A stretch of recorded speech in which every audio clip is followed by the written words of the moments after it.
Tonight, governing NPP wades into raging Ijapa royalties debate, mounting a strong defense of the controversial deal while taking on civil society. We cannot continue to be a small player. Ask the right question, but don't impugn motives that appear to negate the transparency with which this whole process has been clothed from the beginning. It is not hurriedly put together. Well, the party has also been attacking former President John Mahama's position on the deal. Candidate Mahama has no vision. He just follows the wind.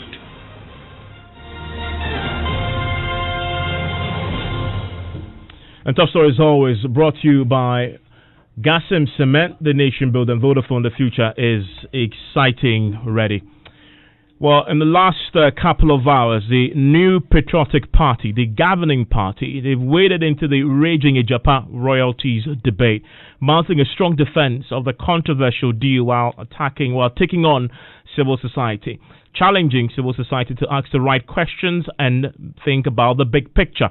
Also today at the press conference, the party went on a blistering attack of former President John Mahama for his position on the deal. Mr. Mahama had said that if he wins power, he will not respect the agreement approved by Parliament. Listen to the NPP's communications director, Mr. Yababi Asamoah. What we are saying and what we are asking CSOs to do is to interrogate these things dispassionately, looking at the larger strategic picture. We must begin to move forward. We cannot continue to be a small player if we want to be the hub, the go-to hub. We've tried the Gateway project. We are building ports. We are building airports. We are within West Africa, a potential market of 300 million, hopefully by now rising to the 400 millions. We are within the larger continental market now. We are headquartered here. The African, what? You remember it? Tell me what the name is. Yeah, tell me the full name. The African Continental Free Trade Agreement. The headquarters is here. And if we can't trade beyond Ghana, how are we going to gain any benefit from that headquarters? We must go out there and leverage what we have. Over 100 years. Look at timber. We've simply exported all the timber. There's none left. What is the benefit? We can't even keep any more forest. What did we gain? And over 100 years, the gold has been going, and we can't point to any tangible thing that we have used the money for. This time, if you want to ask us what you are going to do with the money, ask. If you are going to ask us, how will you sustain value? Ask. Ask the right questions. But don't impugn motives that appear to negate the transparency with which this whole process has been clothed from the beginning. It is not hurriedly put together.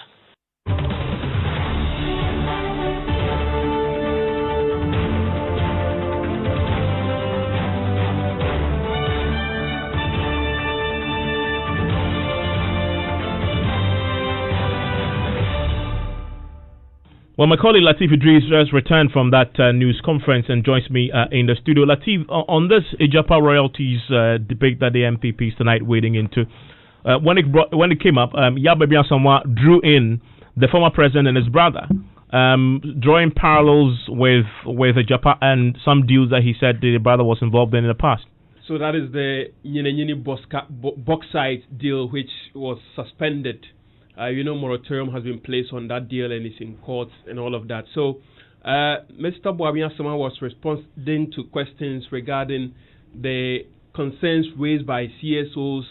I remember somewhere last week, Dr. Steve Mantiao led a coalition of CSO who spoke against the deal and said it was hurriedly done and called for its suspension.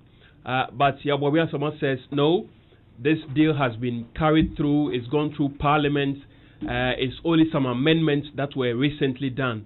He tried to draw a correlation between this particular Ijapa deal, which many have called and put in the basket of nepotism. He says the former president is now speaking against this deal, but if given the chance to come back as president, they are very confident that he is also going to give out the Nyini bauxite concession back to his brother Ibrahim. 2015. We haven't forgotten. He thinks we have short memories. He said that it would be foolish, and I'm quoting him, it would be foolish not to collateralize our oil for credit. Today, he says he's against collateralization of our long-suffering mineral resources. Significantly, he is also threatening to return bauxite concessions to his brother, saying, in quotes, I shall return seized mining concessions to their owners. The bottom line is that candidate Mahama does not stand for anything. You cannot continue to follow the wind. It is precisely for this reason that the saga of the missing NDC manifesto is important. Now, he talks about the saga of the missing NDC manifesto. What was his point? Because I understand that he elaborated on why he believes the NDC manifesto is missing. Yes.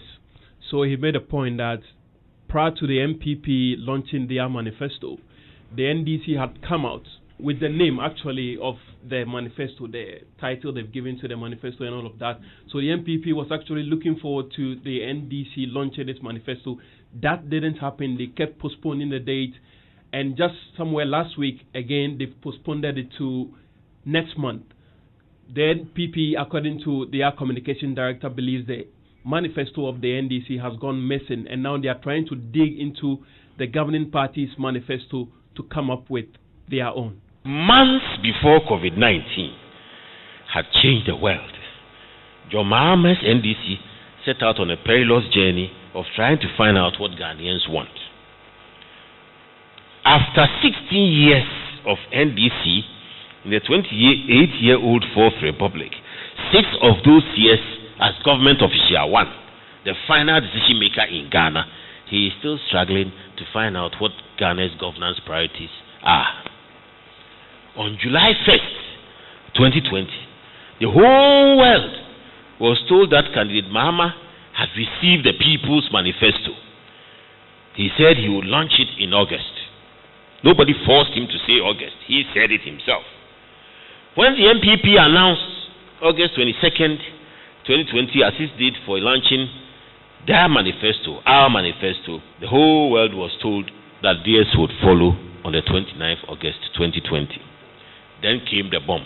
Leadership of service, protecting our progress, transforming Ghana for all. The manifesto hit them so hard. Leadership of service, protecting our progress, transforming Ghana for all. This hit them so hard, they hurriedly postponed the 29th to the 1st August 2020.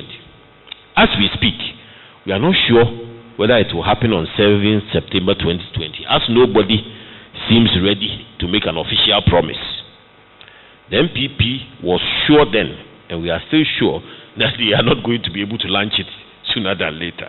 We knew they had to listen to the commentaries, the criticisms and suggestions that have created our manifesto in order to try and rewrite theirs, ostensibly to pander to the public debates about our manifesto. Candidate Mahama has no vision. He just follows the wind. What is it also about the free SHS point that the party was making today about the NDC and its track record on the matter?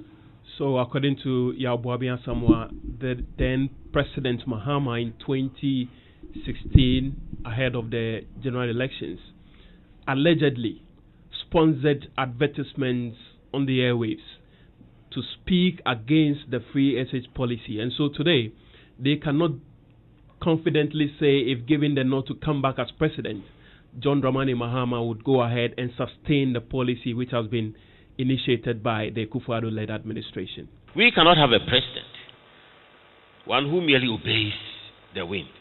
We need a leader who can sail the ship of state safely to shore. Flip-flopping, wishy-washy, indecisive leadership will only wreck the ship of state. Ladies and gentlemen, President Mahama hated free SHS with a passion. His government paid for over 40 advertisements against it from his assumption of the presidency. He failed to deliver on his ill-conceived alternative of e-blocks. Today, he says he should be voted into office to maintain free SHS. Well, Mr. Mahama, for your information, we are not looking for a maintenance officer. We are looking for a president, a leader. He said that he would rather lose his presidency than restore trainee allowances. Today, he says he wants your vote to pay higher trainee allowances. He agitated against a new voter register, allegedly funding demonstrations and supporting threats of violence. Then he mounted giant billboards asking people to, in quotes, rise up and register. He instructed his party to ditch empowerment of district assemblies through the referendum. Today, he says he will pay Aslimin men against the dictates of the constitution. Latif, the question about the debate that John Mahama threw the challenge to the current president about, there have been many party spokespeople speaking on this matter. At this press conference, there was some clear party position that was articulated. The debate may never take place. May or will not? May not take place. That is according to Yawamia Samoa. In his position as a communications director of the governing MPP, he says the former president has no credibility. He is not, quote unquote, competitive competitor. So going on the same stage with him, with the president, would give him some kind of competitive edge, which he doesn't deserve. When he had the chance, he didn't debate direct. He went to the IMF, the homegrown policy. He thought he had a better chance with the IMF. So he handed the country over to the IMF. He didn't debate direct. This is not the first time a debate of this nature that he's talking about may not happen. Because we are focused. We know what we are doing. We believe and we know that Ghanaians have been impacted by what we are doing. They can feel it in their life. Debating your Mahama to give him coherence, debating your Mahama on what policy opportunity, PSHS, to maintain or to continue, to expand. Free TVET, when he doesn't even know that TVET is free. Primary universal health care, when we are aiming at universal health care as a whole, and that children and elderly are already being taken care of by the NHI. What is your mama going to do? Year of roads, when he left arrears of payments over 11 billion, audited and only half of it was proven to be true. Is he going to debate us on that? On his arrears? Is he going to debate us on the IMF? How he took us to the IMF? So you had the party's communications director. Well, on the phone with me right now is the NDC's deputy general secretary. He is Peter Boamo-Tokuno. Joins us on the telephone line. We're expecting Yababa Samoa himself, who had made the comment today, of course, speaking for the NPP. Mr. Tokuno, thank you for your time here on Top Story. Let's start with this last point about the debate. I mean, the party says it isn't going to happen and that they don't see why they should give the former president any credibility by sharing the same stage with the president. Well, it's most bizarre and ridiculous, and if you want, infantile. Yababa Samoa and the NPP to throw such unholy tantrum at the new request for Ghanaians to interrogate the records of President Akufo-Addo and President Mahama. They themselves have opined, in fact, the president has opined, that this election should be an election of record. What best opportunity would one get to assess the records of both candidates than to put them together in a debate? If the president himself and his party are not ready for the debate, then clearly they are not ready for a campaign of record. They are not going into the election based on records. Then I will also position the president as hypocritic and somebody who is a flip-flop, who doesn't stand and speak and act according to his word. He speaks virtue and practices vice. And if that is the case, that will be most unfortunate because it will be unbecoming of a president in this 21st century. But be that as it may, we have made the point that we have a superior record. Our record is there for everybody to see. Our record is replete with great monumental achievements. We have seen what the NPP have done. Even the record Dr. Boabia put in place shows clearly that they are dwarfed when it comes to infrastructure. When it comes to healthcare, they are completely dwarfed. When it comes to education, they are completely dwarfed. When it comes to economic management, they are dwarfed. So clearly, you see that the President Akufo-Addo government stands nowhere near the President Mahama leadership that he offered in the past. And bear in mind that President Mahama has admitted that he made some mistakes. And this time around, he's going to correct the mistakes.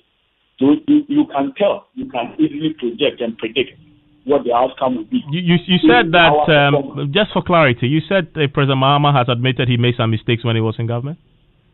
Oh yes, I mean he has made that statement. Yeah, I recall him making that point. But specifically, what mistakes did he make? There were things that you work on differently, and that is not the focus of this discussion. But the point I'm trying to make. I mean, but once you brought it up, I'm just curious. Everybody else listening to you will be curious. What are these mistakes? What are the mistakes that you talk about?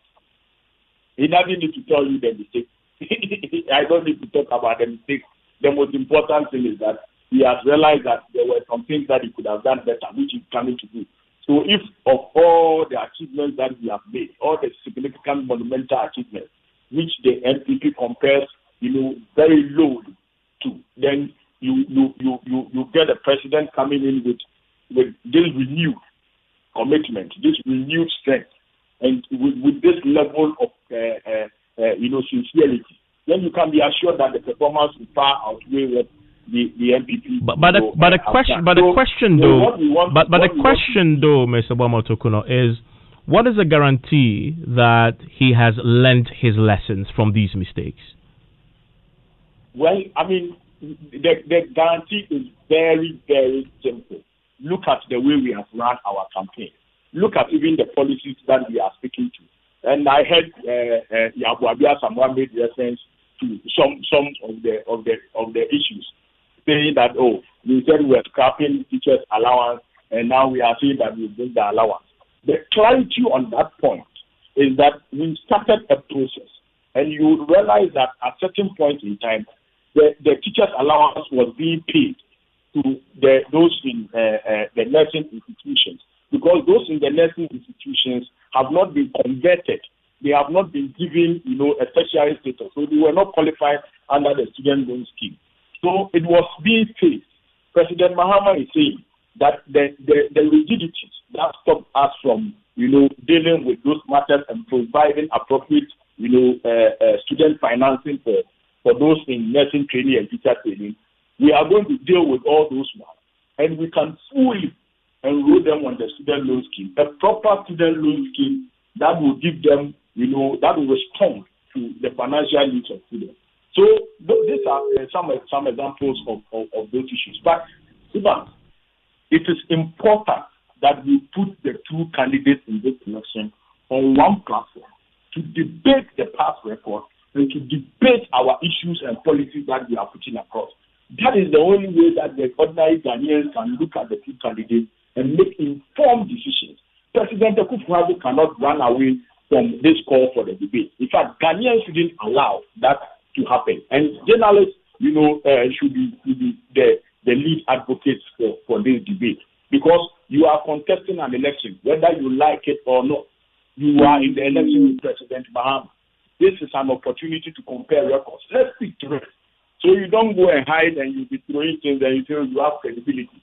Which president in the history of this country has lost credibility than President Akufo-Addo? I mean, he's the least of all presidents in this country who have low, credibility. So it's not about somebody looking for credibility from President Akufo-Addo.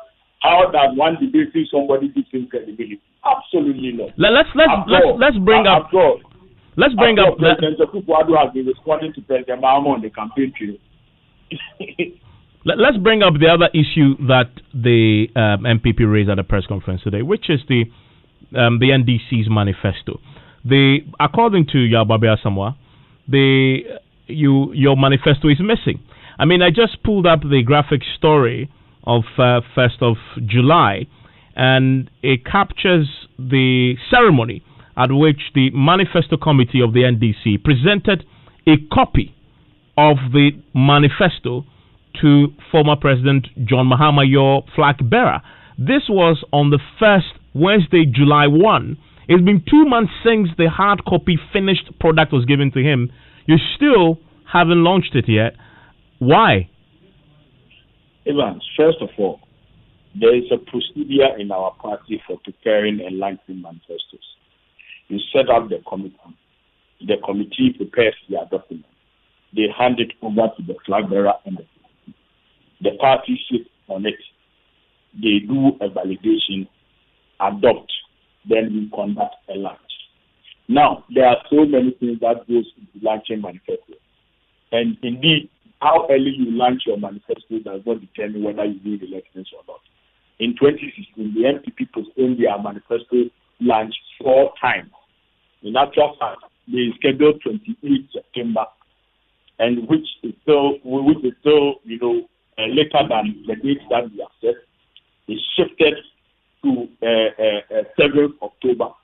It later shifted to 8th October. Finally, they launched their manifesto in 9th October. Yet they won the election. They won the 2016 elections. So it doesn't matter whether you launch your manifesto early or late. In actual fact, we were in government in 2015. We launched our manifesto earlier than them, somewhere in August or July.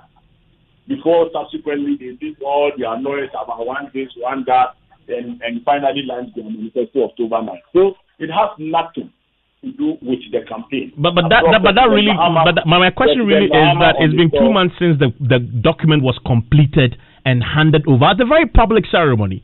I mean, 2 months has passed. It doesn't matter. The fact that a document has been handed over doesn't mean that it must be. But why has it not been launched? Nobody determines how the NDC campaigns. We have our own strategy that we use we are using to conduct our campaign, and it is not determined by the MPP. It is not determined by anything. When we decide to take an action on anything, we take our action, irrespective of the circumstance around us. We have fixed 7th September to launch our manifesto. Now, the MPP have launched their manifesto for over a week now, and nobody is discussing it. I would have thought that the time wasted, the time and resources wasted by Samoa to conduct this anticipated press conference could have been used to talk about some of the policies that they promised. But nobody is talking about the promises because there are no highlights, there are no high points, there are no winners in their manifesto. Nobody is talking about it. It's completely drowned. Now, Evans, you have done an analysis of their 2016 manifesto, and you have looked at their 2020 manifesto, and you have indicated that they promised about 580-something promises in 2016. This year, they are promising 143. We must be asking about Samoa what accounts for the drastic reduction of the promises, and what kind of promises are in even this 143 promises. What are the highlights? What are the significant ones? The major promises in the manifesto that they fail to implement. What are they doing to it? Have they apologized to Ghanaians? The over 400 promises that is not being repeated but has not been fulfilled. What is the response we are giving to Ghanaians? Those are the issues that we will be talking about, not whether NDC is launching manifesto late or we are launching it early.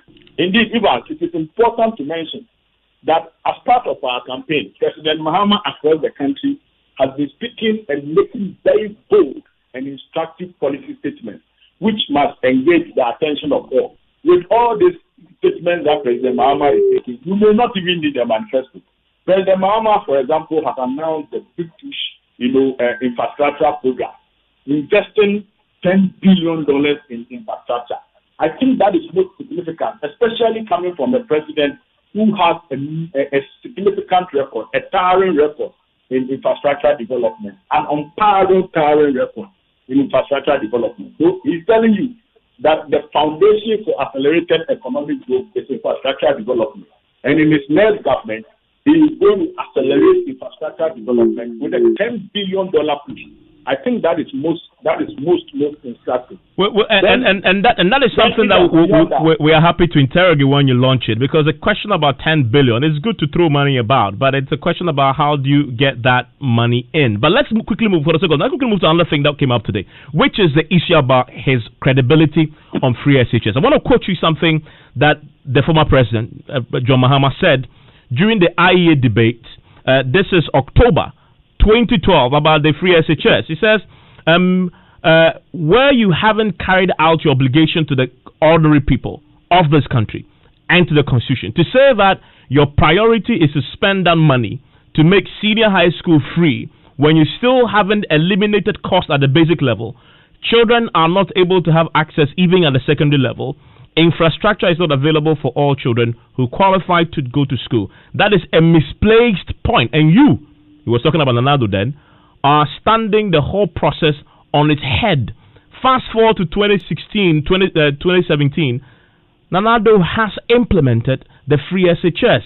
Words of John Mahama clearly didn't believe that it could be done and has been done. So where is his credibility when he says he will maintain it? Evans, I would be very surprised if your understanding was that it could not have been done. From what you read, what President Mahama said clearly was that this is not the time to implement free SHS because you have a problem with accessibility. The infrastructure is not there to take care of this program. The finances, there is an economic challenge that you may have to address before. But this government has implemented it. So you would realize that in 2015, when the fundamentals have changed, when a lot of infrastructure, projects have been made in terms of education, when we have constructed more school buildings, we have expanded facilities in the secondary schools. He started the free senior high school progressively, capturing those who are, day students. So you cannot apply what he said in 2012 to what he said in 2015. In 2015, he has started the free SHS. What President Akufo-Addo has just done is just to add borders. And incidentally, what President Mahama was saying in 2012, and the reason for which he was saying that we should do a progressive, implementation of the free SHS, has come to bear. We have double track on our neck. Double track has completely, thrown down our educational system. Now look at what is happening with the first graduates of the PSHS program. They are struggling for leak papers and past questions and the kind of chaos that they are having with their examination. This is symptomatic and it's as a result of what President Mahama was saying, which was completely ignored. So it is not as if President Mahama said something different and he's doing something different now. But essentially, free SHS has been implemented with all the implementation challenges, with the double track and all its implications and impact on the educational system and all that. So how do we pick up from here? Because we cannot cancel free SHS. We are going to continue free SHS. Free SHS have come to stay. But how do we deal with the double track system that they have brought? President Mahama has said that when he is sworn in 7th January, the first thing that we will embark on is an aggressive infrastructure drive in all senior high schools across the country. I mean, so the community-based senior high schools. Just for clarity, so that you would phase out the double track system. Just for clarity, in 2012, he says it was not a priority. Now he agrees with Nanado that in fact free SHS is a priority and it's a good policy. No, I mean it will be mischievous for anybody to forget that in 2012, if you said it's not a priority, and in 2020 it has been implemented. It was implemented in 2017, late 2017. 8 years on, Ivan, 8 years on. So things. I'm just asking. So he agrees. He now agrees that it is a good and a policy that's worth prioritizing. President Mahama never said free SHS is not a good policy. In actual fact, in 1992, when we were writing the Constitution, the leaders of the MPP, and including the president, did not participate. But even at that time, those who led the writing of the Constitution put in there that there would be a need for free education in this country. So, I mean, it cannot be belabored. The point cannot be belabored. I am grateful. I'm grateful. That is the Deputy General Secretary of the NDC, Peter Boamo, talking of the speaking on the back of a press conference addressed by the NPP today, on which they address a host of issues. On the issue about Japa and the civil society organizations, we understand that the civil society organizations themselves, of course, have a united front that will be making their own statements on the many pronouncements that we've heard so far from government and now from the political party, the governing party, the MPP. So watch this space closely. Now, isn't it amazing when your network cares about you so much that they do amazing things for you? You guessed it. I'm talking about the Vodafone Cash dropping all charges when you send money to all networks. Yes, you had it right. It costs nothing, absolutely nothing, when you send money via Vodafone Cash to all networks. Just send any amount as many times as you want to any network and pay zero charges on the money sent. So go ahead, make payments, show your love, make contributions, send money all you want via Vodafone Cash to all networks for free. Dial *110# to send cash for free. Vodafone, are you ready? Now, News Night starts right now.